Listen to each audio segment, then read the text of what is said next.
This is a Panguna mine. It's development that has been taken, place starting back in 1960s. My people here were very ignorant, and they didn't know that in the future there would be a very big mine here, which is very destructive. Before reaching the final layers of overburden, they cleared 550 acres of jungle and sluiced away the unconsolidated volcanic rock and ash. Bougainville Copper Limited, or BCL, is mainly owned by an Australian subsidiary of the world's mining giant, Britain's Rio Tinto Zinc. In 1967, the company was given the go-ahead to excavate what was then the world's biggest open-cast copper mine, 500 metres deep and covering about 7 square kilometres, or the size of London's West End, where Rio Tinto's headquarters are based. It turned out to be a disastrous mistake, especially as they dug the hole right beneath Francis's village.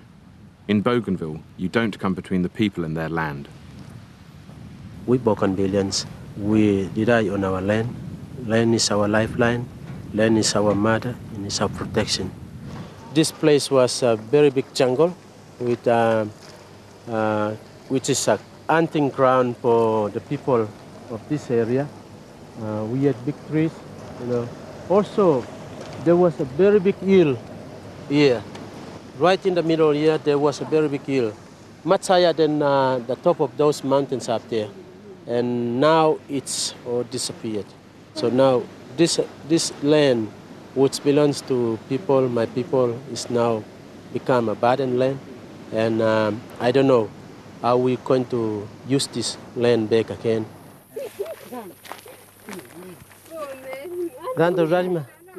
When the locals protested about the huge hole the multinational wanted to dig at the fertile heart of their island, their land was taken by force.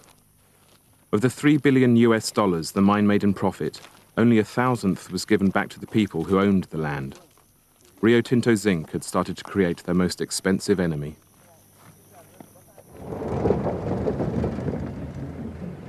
In the meantime, the inhabitants were shunted off into makeshift resettlements on desolate ground.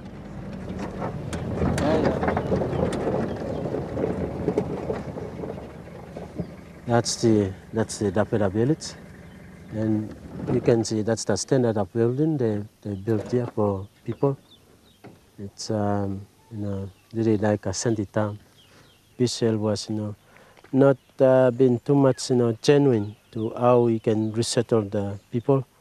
This school was built by people themselves. Even the company and the government, they did not give any support.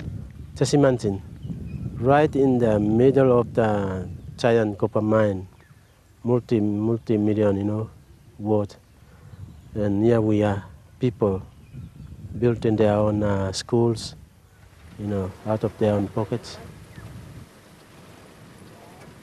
But the thing that really stuck in the craw of the Bougainvillians was the pollution spilling over their land.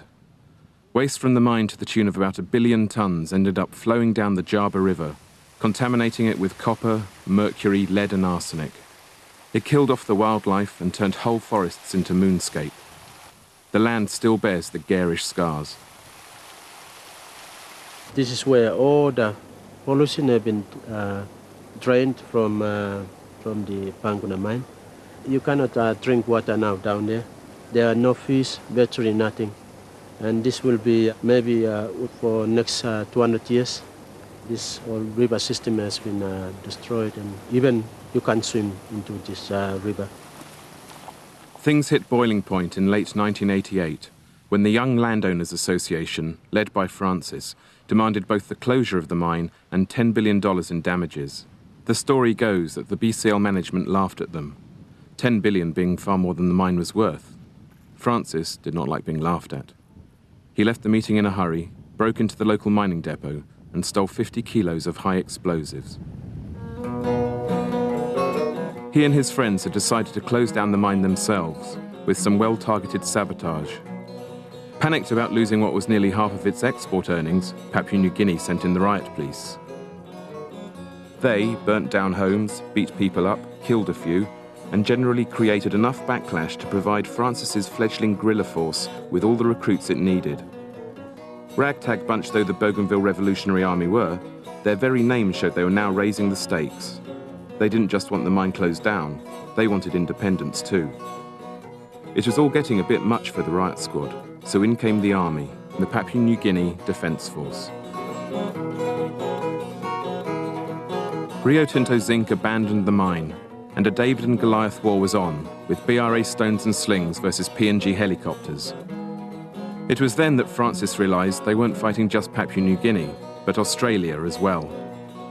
Australia's ex-colonial interests meant it was already training and arming the PNGDF.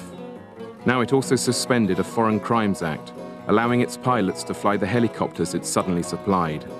Helicopters that were quickly turned into gunships and trained mainly on an unarmed population. Faced with such brutal and powerful weaponry, the Bougainvillians are forced into the first of a long list of innovations. This is the first homemade equipment that we made to start the fight, start the war. We got a sling here, and you get this sling hooked on here, put a arrow in there that goes in through that pipe, you know, and when you prick at this up, it goes up and arrow applies.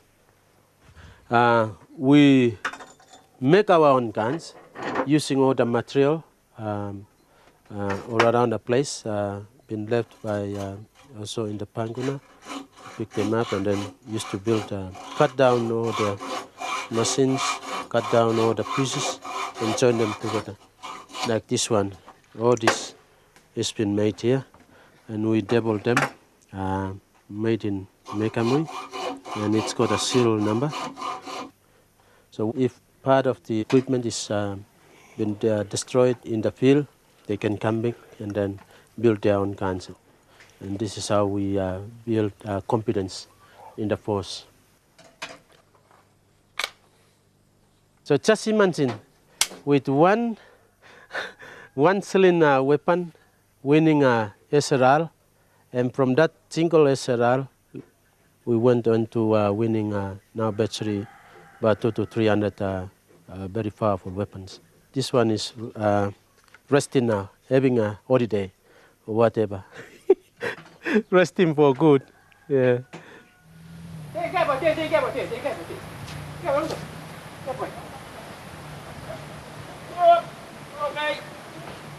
I saw that PNGDF, they came just to kill the villages and the civilians.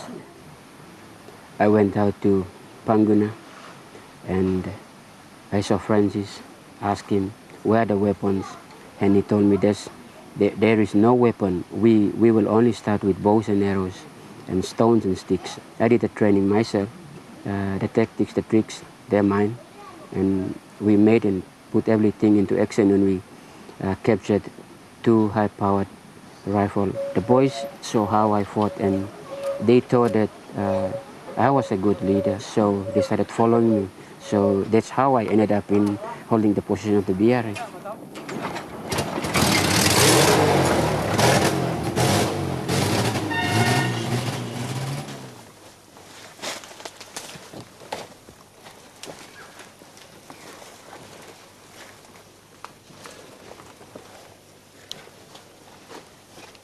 There are no clear front lines in the jungle. Even though they've made it their own, Ishmael and his boys know the PNGDF may never be far away.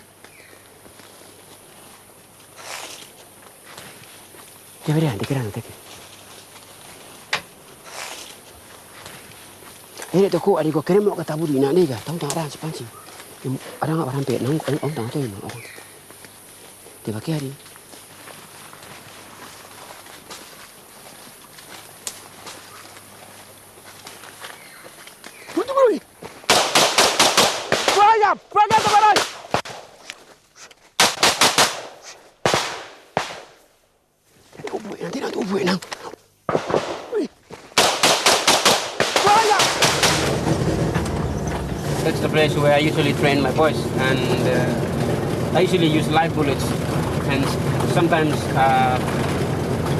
wounded some of the boys. soldiers, so that's how they got the experience. How many have you wounded? 12 of them. Yeah. Very badly? Yeah, one was very badly injured, and the other 11 of them were just a scratch.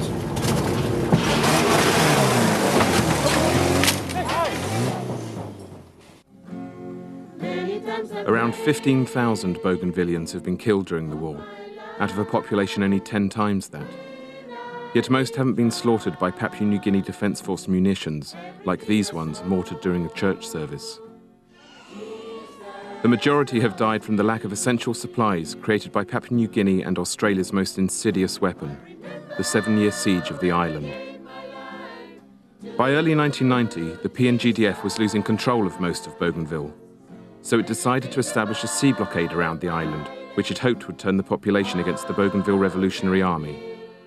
As a quick glance at history could have predicted, quite the opposite happened. With bodies piling up from the lack of food, shelter and medicine, the BRA and the people rose against the challenge of the blockade together. Forced to learn the hard way that necessity is the mother of invention, their solutions came from the land.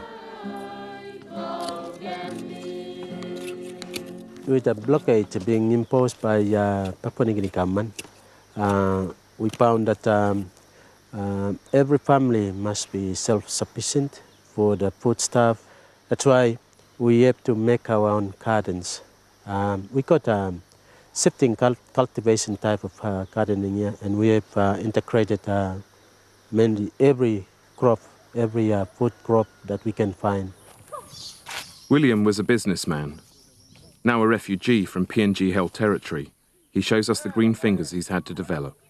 This whole area is full of gardens. How the people here survive, because the soil is so rich. It doesn't matter if you're gonna do the garden farming on one area, single area, we're still gonna get fruit. Fruit is still gonna go on, garden. What garden we got? We got sweet potato, we got bananas, we got cassava. And we got a lot of taros. We planted Sugar cane, and then we got pawpaws. We got a lot of yams around here. Onion? Corns and tomatoes. Peanut. Potatoes. People, it's very hard for them to hungry. People in Bougainville alone, they survive. That's why we say we can't depend on other people. We got a blessing. Gardens from here is no end. And you got bush from the river up to another mountain. As you see, the whole green is all over. That's Bougainville.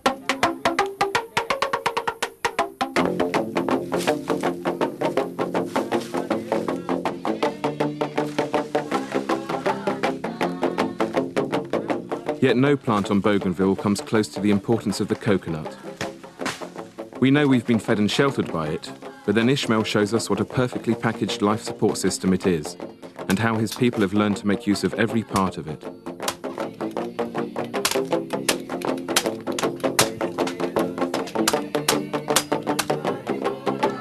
What of coconut? Now we got a lot of iron, but strong now about. Skin longan, squeeze him, put him low fire. The time you hot, you must squeeze him.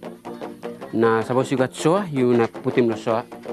Tap longan, skin longan, dry skin longan. Tap put him lo fire, lo cook. And then sell longan. This la. Suppose you got plant the mosquito because inside lo island no you got mosquito. Because I use this la lo rousing mosquito. Milk longan lo hap. Cook yo lo milk him. Coconut milk by like cook him kumu. Coconut oil lo lamb. Now this like me new plug in something where me play in line inside the crisis. Then plus I use him coconut leaf lo basket. Me plus I use him long basket. Me play got soap made of coconut oil and first grade oil. He got triple grade A, B, na C. Na low grade and me plus I walk him na just a clean him all gun.